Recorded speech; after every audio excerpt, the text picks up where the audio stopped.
fact that illegal immigration did not happen overnight. It will not be solved overnight. My next speaker is my friend Roy Beck, and I think he has a few words to say on that. Roy Beck? Sorry about that. I didn't realize that's the Thank you.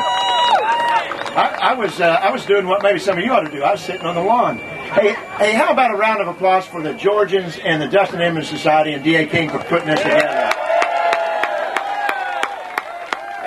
And also a big round of applause for Roger Hedgecock and Fair for putting together this Hold Your Feet to the Fire this week.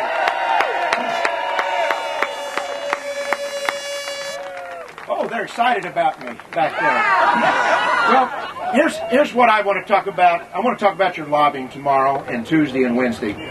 So this is kind of brass tacks, but here's the phrase. I hope you're using it a lot, and that's attrition through enforcement and self-deportation. Now, how many of you read the Washington Post story this morning? Did you see it?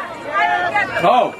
Well, the Post informed us and reminded us that they've done a poll that shows that 62% of Americans support allowing illegal aliens, 12 million to 20 million illegal aliens to stay and be legalized. Okay. Now, the New York Times reported over the weekend again that USA Today did a poll earlier this week that said 78% of Americans favored legalizing. Now, you are going to be talking to staffers who have been reading one newspaper story after another, and especially led by USA Today, New York Times, and Washington Post. They've been doing this poll. Now, actually, I'm pretty familiar with polling, and a lot of your national organizations on immigration are very familiar with this. And I'll tell you, I believe those polls to say what they actually were intended to say. And that is, if you give people the wrong choices, they'll choose the wrong one. Okay? So here's what I want you to listen to this, because they're going to be bringing this up to you. They're going to start telling you that the American people they want to be tough on illegal immigration in the future, but they want to give amnesty to the ones down. What they do is, about 3 years ago, several of the open borders organizations began polling to figure out, is there a way you can ask the questions in which the majority of Americans will say, let them stay? And here's the way you ask the question.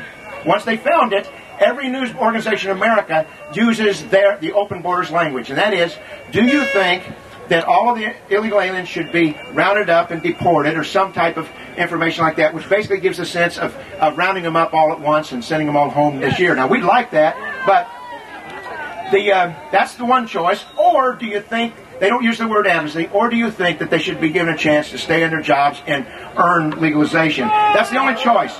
Now, here's what's interesting. There are about 150 members of Congress who are dead set against amnesty. There are others who aren't that don't much like it either, but there's about 150 dead set against amnesty. Not one of them favors the choice of mass deportation roundups. In other words, they're polling on something that there's not a single member of Congress behind. What those 150 that are dead set against amnesty are for is attrition through enforcement and self-deportation. But the pollsters won't ask that question, except whenever some organizations like Center for Immigration Studies, they do polls with Zogby, and when they give them three choices, mass deportation, let them stay, or attrition through enforcement, the majority of Americans choose attrition through enforcement. And you put that together with the 20-25% who say mass deportation, you've got about 70-75% of Americans. So when you talk to the people in the offices tomorrow, you remind them what if you did a real poll, what you find. All right? Now, a quick thing about what attrition through enforcement is. There are very, very few national organizations, I'm talking about broad organizations like churches, unions, businesses, very few national organizations that stand up for the American people. One does, the American Legion. Now, if you feel like doing it tomorrow, you use the American Legion. You use those men and women who have served this country in time of war. You have to have served in time of war to be in the American Legion. The American Legion over the last 5 years has passed one resolution after another. It's come from the locals, gone through state, gone through national. and they have called for attrition through enforcement. Attrition through enforcement number one is no amnesty ever, because when you reward people for breaking the law, you will get millions more people break it again. Number two, you must have mandatory verification at the workplace, electronic verification. We already have it. It works fine overall. The only problems is every once in a while you have a little problem, and then illegal aliens get to keep the job for a while. But it doesn't hurt employers, doesn't hurt American citizens. Mandatory verification. Secondly, the federal government must help any local police force or county sheriff's department that asks for help when they want to get the illegal population out of their town.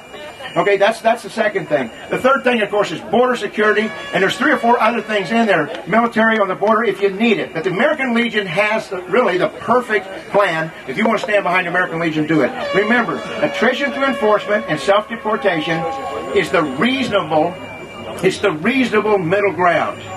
It will probably result in about half of illegal aliens buying their own bus tickets and plane tickets and going home over the next 5 years if we follow that plan.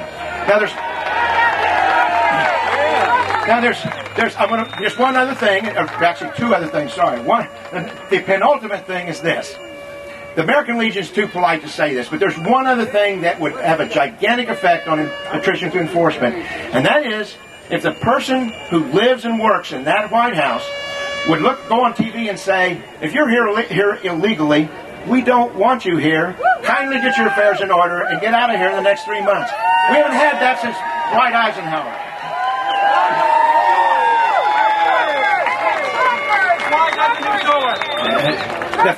Finally, I just would like to say a word of encouragement, because every one of you here is, in a literary sense, 1 in a million. I mean, you're 1 in a million kind of person, kind of citizen who would get out, who would make trips to get here, spend your money, and do this kind of work. But I got to tell you, the polls really do show, when they ask the right questions, you are part of the majority. You represent most Americans, and we are building an army. All of these organizations here, Numbers USA. When we were here at our first event here in front of the White House about 5 or 6 years ago, about 1 out of every million Americans was registered activists with our organization. 1 out of every million. Today, 1 of every 1,000 Americans is a registered activist. Let's make it 1 out of 100. Thanks for coming.